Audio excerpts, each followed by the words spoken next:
The new building of the Lyngngam Presbyterian College, Mouthing Good in West Khasi Hills, was inaugurated by MP Rajya Sabha and NPP State President Dr. W.R. Karluki recently.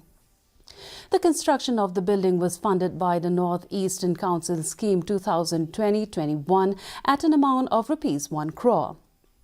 Addressing the gathering, Karluki lauded the local MLA Gigur Murthong for his efforts to find ways to uplift the education sector in Maushendut constituency.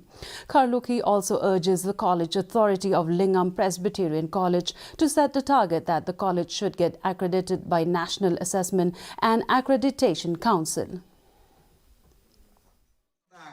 College ba phin yai but persang ka NAC accreditation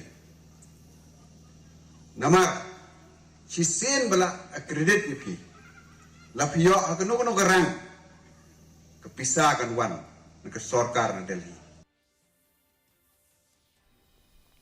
To mark the 75th